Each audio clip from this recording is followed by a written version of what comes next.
보살핀다는 건 보고 살피는 존재라는 거거든요. 갓난 아기 때는 굉장히 잘 보고 살피시는 것 같아요. 유아기, 아동기, 또 청소년기 내리 부모님들이 참 잘 보고 살펴주셔야 돼요. 근데 가면 갈수록 잘 보고 살피지 않으시더라고요. 안녕하세요. 스쿨닥터 강쌤. 오늘은 5번째 시간입니다. 반갑습니다. 별로 안 자연스러워요.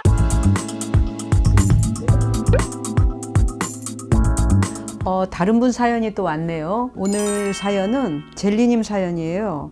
저는 저를 너무 사랑하는 엄마입니다. 물론 아이도 사랑하고요. 요즘 아이가 고등학생이 되면서 아이와 저 누구에게 더 우선순위를 줘야 하는지, 제 일로 아이에게 소홀해도 되는지, 또 아이 일로 제 시간과 에너지, 비용을 많이 양보하는 것이 올바른지 좀 철없는 질문 올려봅니다.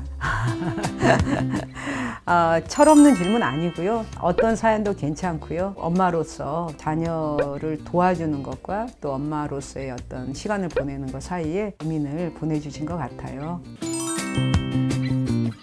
과연 부모란 존재가 뭔가? 부모님은 아이들을 보살피는 존재라고 얘기하잖아요. 왜 보살피는가? 그거는 우리 아이가 성인으로서 부모의 도움 없이도 자기 두 발로 서서 세상을 헤치고 나아갈 수 있을 때까지 보살펴주는 존재죠, 부모.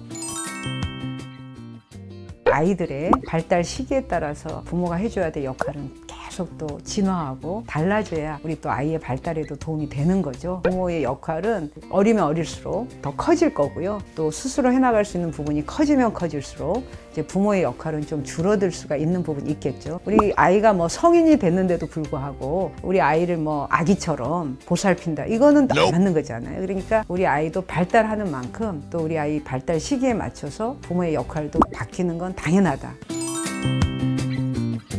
보살핀다는 건 보고 살피는 존재라는 거거든요. 아이가 어떤 시기라고 하더라도 부모의 역할을 관통하는 얘기는 저는 보살피는 존재라는 게 굉장히 중요한 것 같아요. 제일 먼저 해주셔야 될 게 뭐냐면 아이들을 잘 봐주시고 잘 살펴주시는 게 중요한 거예요.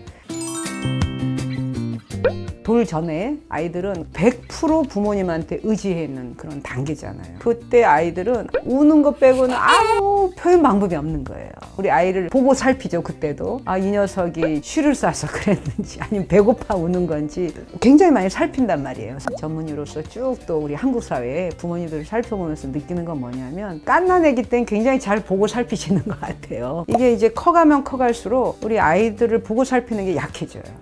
유아기, 아동기, 또 청소년기 내리 부모님들이 참 잘 보고 살펴주셔야 돼요. 궁금하신 부분이나 사연이 있으신 분들 보내주시면 제가 성실하게 답변해 드리겠습니다.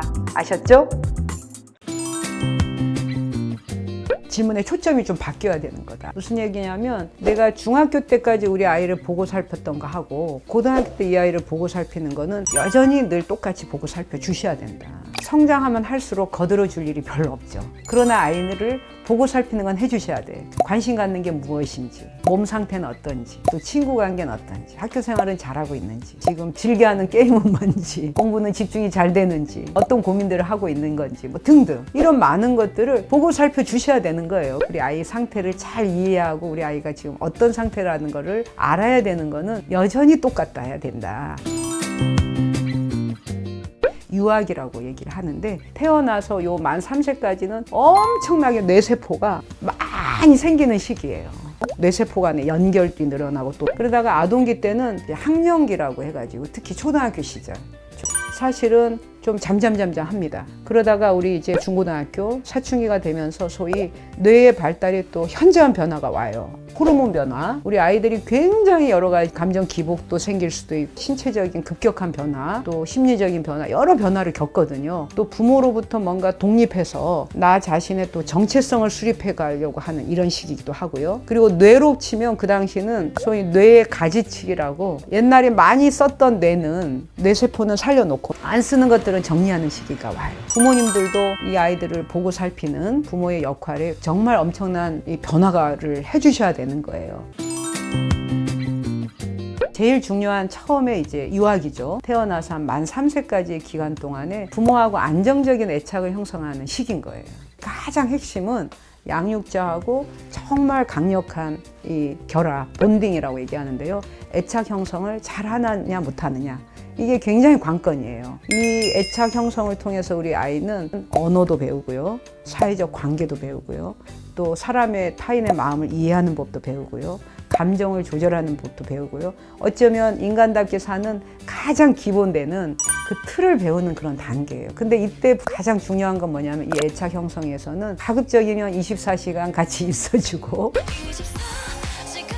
특히 할머니가 됐건 아빠가 됐건 어쨌든 안정적인 양육자가 지속적인 이 시간을 함께 하면서 질보다도 양적으로 많은 시간 아이하고 함께하고 아이를 잘 관찰해 주셔야 되고, 또 아이가 보내는 신호에 민감하게 반응하면서 아이가 안정감을 느끼고, 태어나서 나와 보니까 누군가가 나를 늘 지켜주고 포근하게 감싸주고, 참 세상은 살만한 곳이구나 라는 느낌을 가질 수 있는 이제 이런 과정이 될 수 있도록 해주는 게 좋을 거고요. 3세만 지나도 뭐가 가능해지냐면 사회생활이 가능해지는 거예요. 그럼 아이들이 이제 어린이집도 가고 유치원도 가야 되고 일정한 사회생활을 하지 않습니까? 그러면 이제 그 시기에는 점점점 아이들이 나아가면 나아갈수록 부모가 24시간 도와줬던 거에서 점점 줄어들죠. 왜냐? 우리 아이 스스로 할 수 있는 게 있잖아요. 스스로가 이제는 옷도 벗고 입을 수도 있고, 이 과정이 우리 아이들의 발달 과정 아니겠습니까? 아이 스스로 해나갈 수 있도록 격려해주고 맡겨나가는 과정을 반드시 거쳐야 되는 거죠. 정말 우리 아이가 하나하나 나날이 발전해 나가고 커나가는 과정에 대해서 박수 쳐주고 격려해주고 칭찬해주고, 그리고 해낼 수 없었던 걸 해내가는 그 모습에 대해서 기특해 하시고, 주의하셔야 될 게 애가 스스로 할 수 있는 것까지도 부모가 대신 해주는 거, 이거 도움 안 되는 일이잖아요. 그렇지만 또 한편으로는 그래도 아직 아이기 때문에 정말 스텝 바이 스텝으로 점점 아이가 해나갈 수 있는 영역을 넓혀가는 이런 과정들이 일단 필요할 거고요. 이 초등학교 학년기 때 우리 부모님들이 해주셔야 될 가장 중요한 건 뭐냐면, 우리 아이들로 하여금 효능감을 좀 갖게 해주는 거. 자기 효능감, 그리고 자존감의 근거가 되는 건데요. 그건 뭐냐면 칭찬을 통해서 이루어지는 거예요. 그러니까 나도 해낼 수 있다, 나도 할 수 있다, 그리고 해보니까 되네, 또 되니까 칭찬 듣네, 또 칭찬 들으니까 더 열심히 하네 해서 나도 이걸 해낼 수 있다라는 효능감을 갖게 하는 거.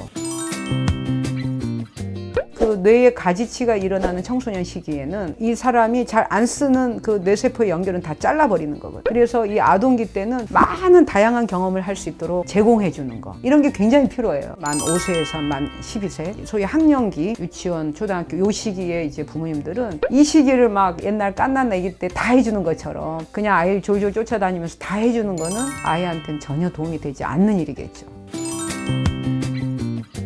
그다음 사춘기 때는 성인기로 나아가기 위한 자기 독립의 가치를 굉장히 추구하는 때이기 때문에 부모님들이 이럴 이때는 아이를 정말 존중해 주셔야 되고, 대화를 하더라도 부모님들이 방문도 꼭 노크를 하고 들어가 주셔야 돼요. 아이의 경계와 아이의 영역, 아이를 정말 독립된 성인으로서의 존재처럼 사실 인정해 주는 그 자세가 굉장히 필요하고, 소위 라떼는 얘기하지 마시고 아이의 섣부른 조언, 충고 이런 건 별로 도움 안 되고요. 자기가 또 성인으로서 커나가기 위한 발버둥을 치는 그 모습 자체를 좀 존중해주고 인정해주는 이 과정이 굉장히 필요하죠. 그러나 아직도 다 큰 게 아니기 때문에 잘 보고 살펴주셔야 된다. 그래서 우리 엄마 아빠가 나를 참 잘 이해해 주시는 분이다, 내가 무슨 말을 하는지 잘 알고 계시다라는 교감이 형성되려면 잘 알고 계셔야, 또 그걸 알려면 잘 보고 살피고 계셔야 그게 가능한 부분들이 되는 거죠.